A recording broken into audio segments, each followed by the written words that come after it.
Jeg hedder Bibi, og jeg er gift med Markus, min mand. Og jeg har en datter, der hedder Rebecca, og en søn, der hedder Christoffer.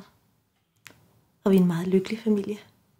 Altså, jeg er kommet fra en god kristen familie, og det gør Bibi også.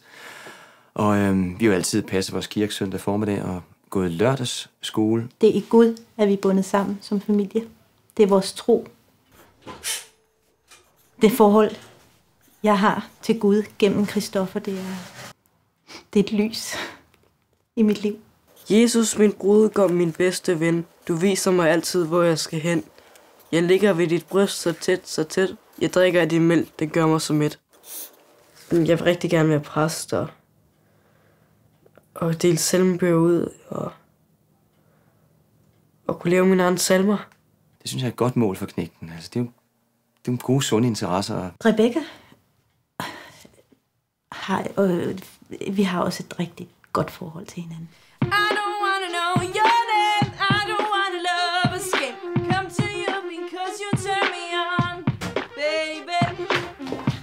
Sataniske toner, du bringer ind i vores hjem, Rebecca. Mor, det er bare noget musik, jeg har skrevet. Nej, det er ikke bare musik, det er gudsbesponselse. Jeg vil simpelthen ikke høre mere af det der. Mor, du kan ikke bare tage min CD. Vi har så dårlige vibrationer, det er djævelens værk. Mor, jeg har brugt helt vildt lang tid. Stop. Ej, hvor er den sød, den klap, du har for øjet.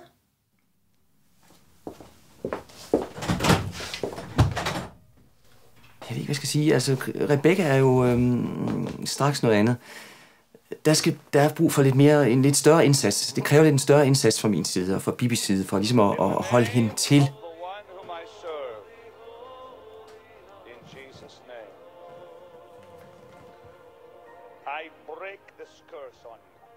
For et års tid siden, der åbenbarede Herren sig for os. Ligesom om himlen åbnede sig, og hvor Herre viste sig for os. Og vi stod og kiggede på, og det er ligesom om han formidlede en kontakt til os. Helt ubeskriveligt. Vi har alle sammen følt siden den dag, at der kom vi et stort skridt nærmere vor Herre. Vi måtte bare overgive os. Vi måtte overgive os til Herren. Der var ingen vej udenom. Der var én vej. Herre, befrugt mig, befrugt mig, befrugt mig. Giv mig lys. Giv mig glæde. Giv mig mere kærlighed. Endnu mere kærlighed. Jesus. Jesus, giv mig mere kærlighed. Jesus, kom til mig. Kom til mig, Jesus.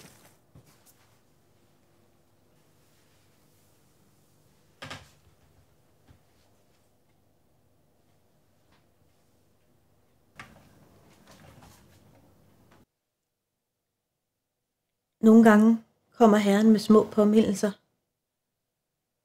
for at sige, at du skal tilbage på den rette vej. Du skal tilbage på stien. Og Herren har mindet mig et par gange på det sidste. Og jeg har rettet ind. Jeg følger vejen.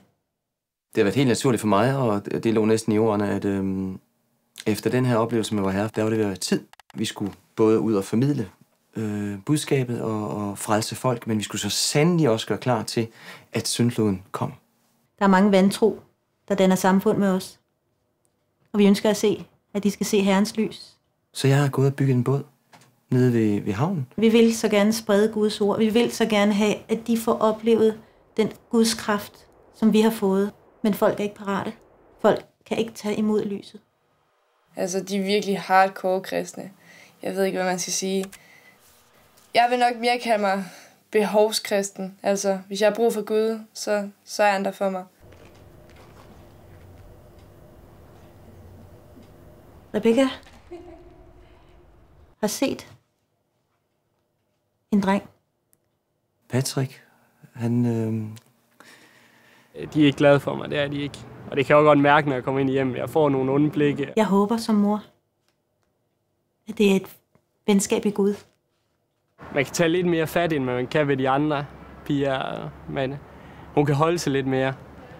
Jeg skal nogle gange have fat i Rebecca og snakke lidt med hende og fortælle hende lidt om, hvad hun skal fokusere på, og at hun ikke skal glemme, at hun er en pige. Patrick er rigtig sød, og nok også den rigtige for mig, så sex for ægteskabet, der sker vel ikke så meget ved det. Hun er sgu en flabet tøs. Altså, de andre har været sammen med, de kan slet ikke måle sig med hende. Hvad sker der?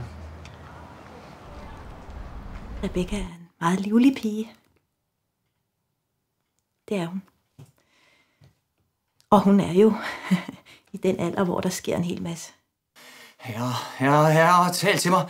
Herre, tal igennem mig. tal igennem mig.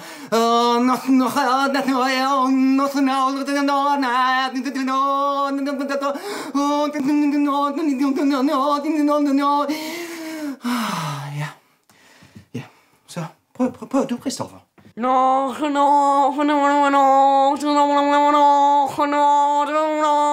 Det er fint, ja. Og Rebecca, vil du også prøve?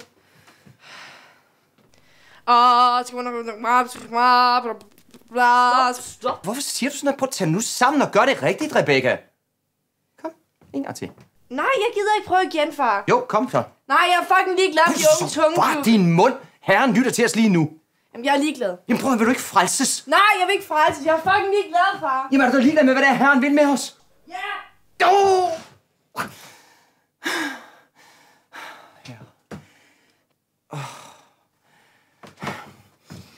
Du dæmon, vi er bort fra denne sjæl, dette læme, denne ånd.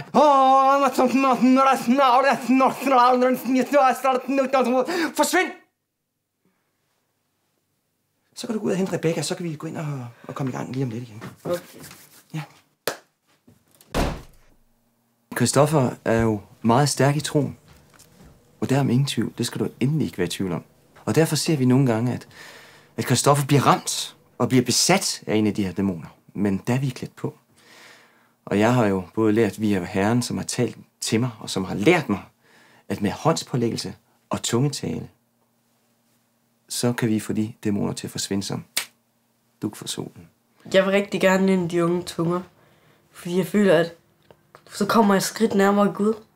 Ja, han ser op til sin far og vil jo rigtig gerne ind i de unge tungers klubber, og det vil jeg gerne hjælpe ham med.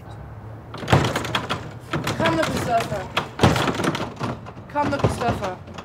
Christoffer, det er landet. De gider ikke lukke os ind. Christoffer, kom nu, lad os det hjem. Christoffer! Hun med det. Ikke igen.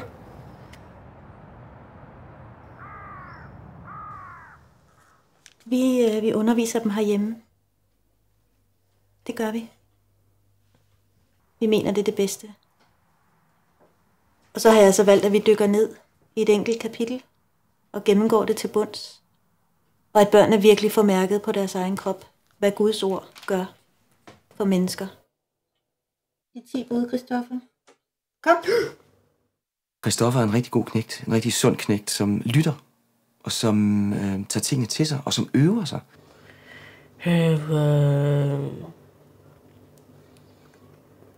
Og min båd, den er snart helt færdig, og jeg er sikker på, at vor Herre venter.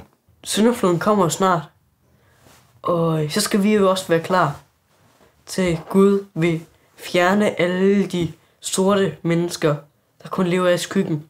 Gud taler jo til mig, han taler til mig i mine tanker og i mine drømme, og siger, at det er nært forestående. Han har arbejdet på det i rigtig lang tid, og jeg glæder mig rigtig meget til at se, så jeg kan komme ud og sejle.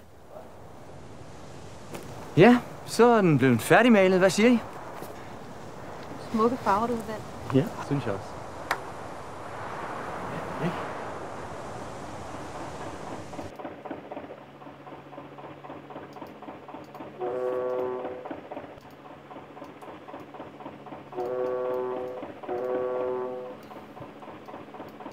Det var mange uger, måske måneder, før at syndfloden trækker sig tilbage, og vi igen kommer på land. Vi pakker nogle gode bøger, nogle bibler og hellige skrifter. Og så er det bøn. Så må vi samles i bønnen og tale med vor Herre derude. Jamen, der bliver jo skrevet meget. Og skrevet meget og sagt meget igennem tiden. Men der er kun én hellig bog. Der er kun én bog, der indeholder sandheden. Og det er Bibelen. Det er Bibelen, som er skrevet af Gud. Og ingen andre.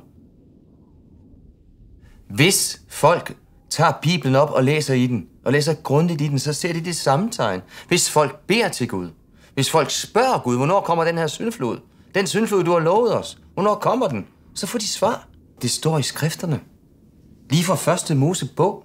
Det står direkte skrevet sort på hvidt. Og hvis du ikke kan læse det direkte, så står det mellem linjerne. Det står, vor Herre siger det jo hele tiden. Han siger, Markus, vær beredt, forbered din familie, byg din båd. Den kommer lige straks. Det eneste venter på, det er jo et tegn fra ham. Et lille bitte tegn. er tegnet! Det er tegnet! Vivi! Ham kommerne! Christoffer! Rebecca! Tegnet! Jeg kommer tilbage på se!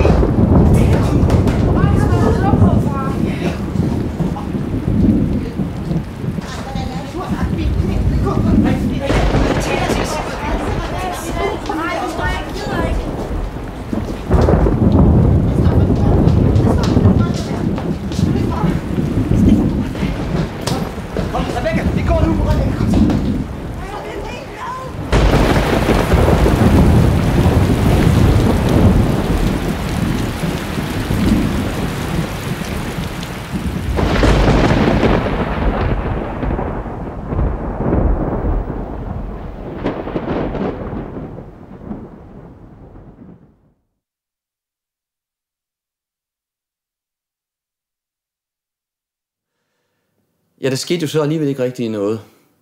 Og det kom lidt bag på os. Det kom i hvert fald bag på mig. Og vi måtte sejle land igen.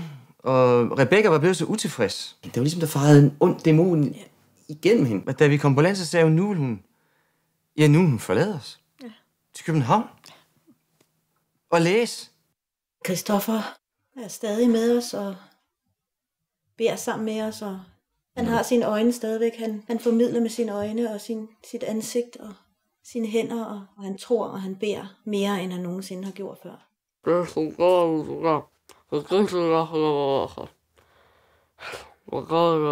Altså tungen, den faldt jo i havet. Ja. Vi kunne jo ikke finde den. Han har altid haft en drøm om at blive optaget af de unge tungers klub, men jeg tror stadigvæk, han har en chance.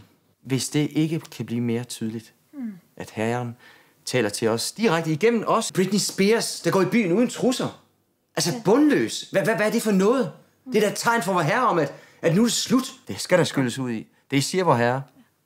Syndfloden kommer snart, og det forbereder vi os på. Det gør vi. Og Rebecca er stadigvæk med. En del af det. Hvis Herren vil det. Ja, hvis Herren vil det. Det har han fortalt os. I har fået advarsler nok.